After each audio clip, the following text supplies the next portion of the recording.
You know, that person who's always fine, the one who never asks for anything, who handles every crisis with a calm smile, who seems to have it all under control, the one everyone describes as the strong one. Let's talk about what that actually costs. Meet Alex. To everyone who knows her, Alex is the anchor. At work, she's the one who quietly fixes the mistakes before the boss notices. In her family, she's the dependable daughter, the sister who sends money without being asked, the listener who absorbs every crisis and never brings one of her own. Her friends call her when their relationships implode, when they need a job reference, when they just need to vent. And Alex is always there, steady, capable, fine. From the outside, it looks like strength. It looks like emotional maturity, a kind of superpower. But if you watch closely, you'll see the tiny fractures. The way her smile takes half a second too long to reach her eyes after a difficult phone call. The way she always has a plan, a solution, a deflection, anything to keep the focus from turning inward. Her own needs, her own disappointments, her own quiet anxieties, they get filed away in a mental drawer labelled later, a later that never seems to come. This isn't just being nice. This is a psychological architecture. For people like Alex, fine isn't a feeling, it's a function. It's the operating system that runs in the background, ensuring the emotional ecosystem around them remains stable. Their role isn't chosen. It's assigned and then meticulously perfected. They become the emotional shock absorbers for everyone else's potholes. The psychology here is built on a simple, devastating equation. My value is my utility. If I am useful, I am safe. If I am needed, I am loved. This belief is rarely spoken aloud. It's woven into the nervous system through 1,000 subtle reinforcements. The relieved sigh when she handles the problem, the praise for being so low maintenance, the implicit disappointment on the rare occasion she once years ago dared to say, actually I can't. So she learned that her emotional currency was in providing comfort, not requesting it. She learned that her presence was most welcome when it was a solution, not a complication. The strong one doesn't get to have bad days. The strong one doesn't get to fall apart. The armor over time becomes a second skin. You forget where it ends and you begin, and this creates a specific haunting kind of loneliness. It's the loneliness of being deeply known for your function but never for your fragility. It's standing in a room full of people you love, people you hold together, and feeling utterly invisible. Because if they ever saw the weight you carry for them, you fear they'd realise you're not strong at all. You're just very, very good at holding things in. The tension isn't in dramatic breakdowns. It's in the quiet, daily maintenance of the facade. It's in the exhaustion that feels like gravity has been quietly turned up. It's in the vague resentment that simmers underneath the smile. A resentment you immediately feel guilty for, because you chose times this, didn't you? You offered. You said you were fine. But here is where the story twists. What if fine wasn't a prison but a preparation? What if all that strength, all that emotional labour, all that deep observation of other people's needs wasn't just for them? What if it was a quiet, lifelong training in a skill almost no one sees coming? Asterisk, asterisk. The following is a continuation in the specified style based on the provided context. Asterisk, asterisk. You see, the world mistakes this kind of strength for passivity.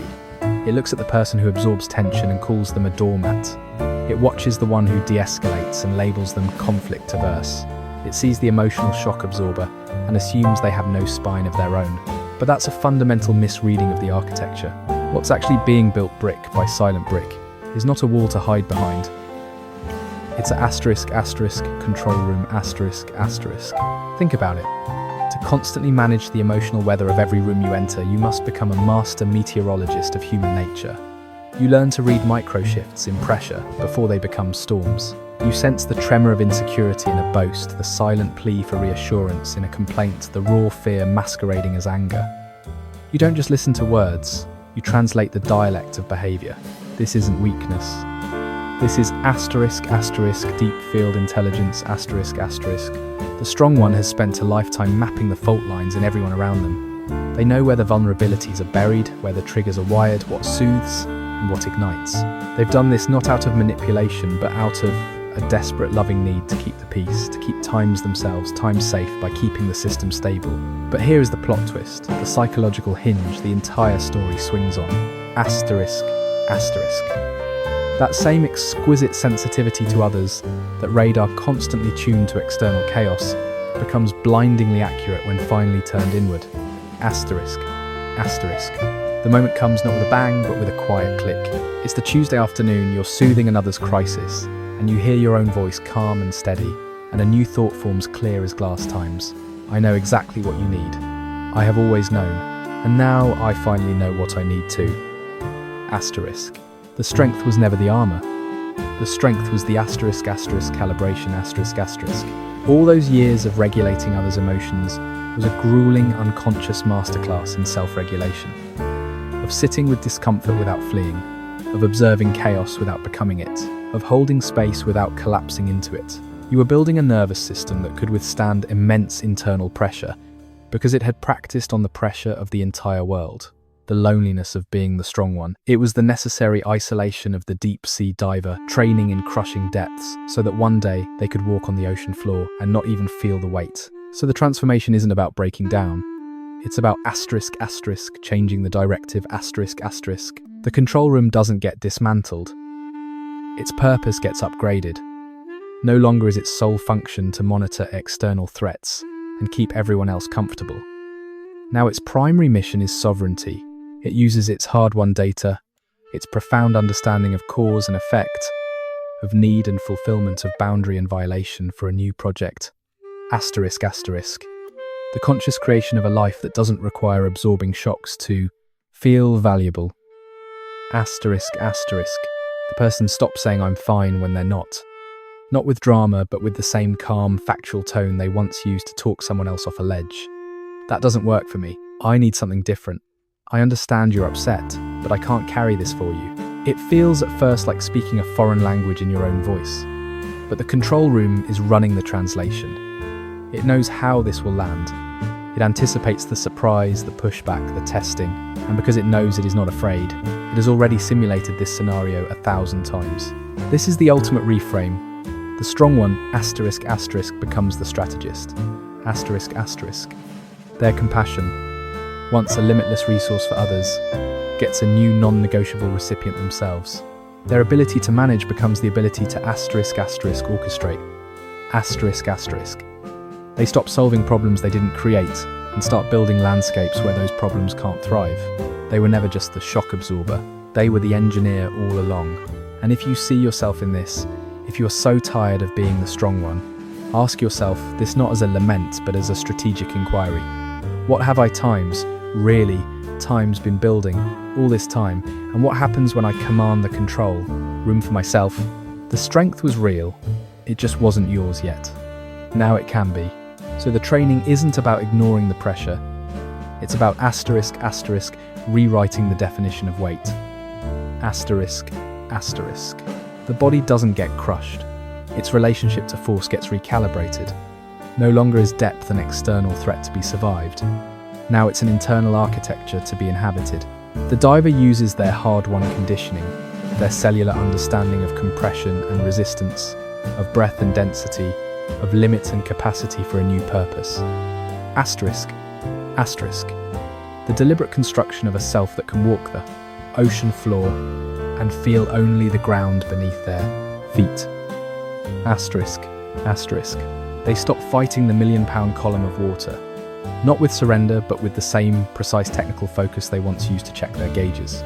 They let it times in asterisk. They allow its physics to become their own. Their skeleton learns to be both anchor and cathedral. It feels at first like betrayal, like the body is consenting to its own annihilation. But the nervous system is running the simulation. It knows this is the only way. It anticipates the scream of the lungs, the panic of the ancient brain, and because it knows it does not resist, it has already rehearsed this descent 10,000 times in the tank. This is the ultimate inversion. The asterisk environment becomes the foundation. Asterisk. Their resilience, once a desperate shield against the abyss, gets a new radical function. Asterisk. Integration. Asterisk. They stop trying to keep the immense pressure times out times and start allowing their very form to be defined times by times it. They cease being a visitor braving the depths and become a native of the profound. They were never just surviving the crush. They were learning to speak its language all along. And if you feel this, if you are so accustomed to carrying depths that would break others, ask yourself this not as a question of endurance, but of alchemy. What have I times absorbed into my very structure? And what becomes possible when I stop treating it as a burden and start moving through it as my medium? The pressure was real. It just wasn't yours yet. Now it can be. Have you ever noticed how some people carry their past, not as a memory but as a blueprint? It's not a story they tell, it's a structure they live inside. Every room feels too small, every ceiling feels too low. They don't talk about the walls, they just learn to move through doorways without ever raising their head. This isn't trauma, not in the way we've learned to name it. It's something quieter, more architectural. A person's entire psychology can be built around a single unspoken rule. Asterisk, asterisk, don't take up space. Asterisk, asterisk. You see it in the way they fold into a chair, making themselves smaller than the furniture. You hear it in the way they apologize for their own footsteps, for the sound of their own breath in a quiet room. Their entire presence becomes an act of meticulous editing, a constant unconscious revision of the self to fit the dimensions they were given long before they had a choice. From the outside, it can look like humility, like grace even. The world calls them considerate, easygoing, low maintenance. But what we're really witnessing is a profound and silent engineering project. The soul has been conditioned to build its home inside a closet, and it has learned with heartbreaking creativity to call that confinement safety. Psychology often maps this territory with words like fawn response or hypervigilance, and those are accurate as far as they go. They describe the wiring, but they miss the lived experience, the asterisk asterisk daily physics asterisk asterisk of a life spent in perpetual contraction. For this person, conflict isn't a debate. It's a seismic event. A raised voice isn't just sound.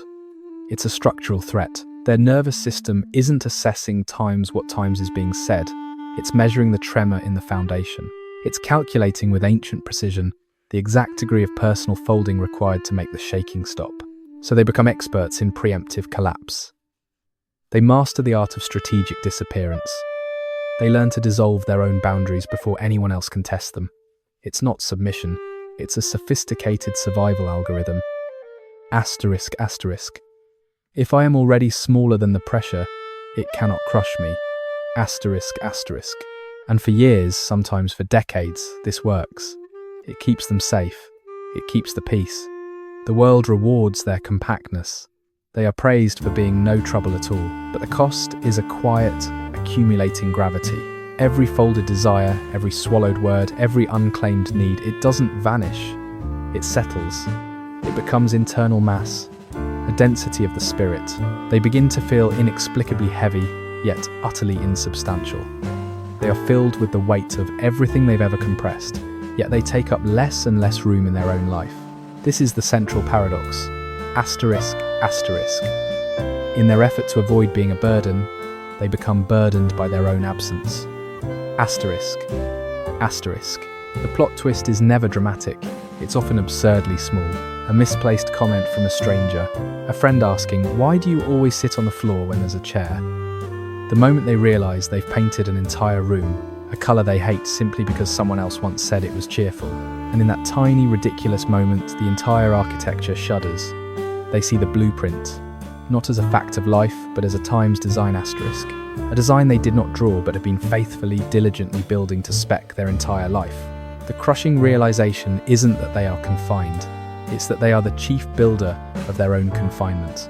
They have been the one holding the walls upright, long after the original architect walked away. This is the moment of recalibration. Not a breaking, but a profound and terrifying reorientation. The body so accustomed to folding discovers a new instinct. Asterisk, asterisk. To press back. Asterisk, asterisk. Not in anger, not in rebellion, but in simple structural inquiry. What if I times, do times take up this space? What if my breath times, does times fill the room? What if the floor must bear my full weight? It feels at first like violence, like an act of grotesque selfishness. The internal alarms scream times, you are too much, you are a problem, you will break everything, asterisk. But the nervous system is running a new simulation. It has already calculated the true load-bearing capacity of the world. It knows in its quiet way that the walls were only as close as you stood to them. The healing then is not about demolition. It's about asterisk, asterisk, redrawing the blueprint to scale. Asterisk, asterisk. It starts with a single, deliberate act of spatial claim. Ordering the meal you truly want. Leaving the empty seat between you and a stranger unfilled. Saying, "I disagree," without immediately following it with a smile. Each one is a quiet revolution in physics. At declaration times, the space I occupy is mine by right of existence, not by permission. Asterisk. You were never just making yourself small. You were practicing with infinite precision the exact pressure needed to hold a universe at bay. Now you learn the opposite skill to let that universe in and to discover bone by bone that you are not its victim but its counterweight. The confinement was real. It just wasn't yours. Now you can build a room that fits. And if you feel this, if you know the intimate geometry of shrinkage, ask yourself this, not as a question of worth but of architecture. Asterisk, asterisk. What have I been holding up that was never mine to carry? And what kind of structure could I build if I used that same strength to raise a roof instead of just ducking beneath one asterisk asterisk? The walls were real. They just weren't permanent. You were the constant. And a constant can choose to expand.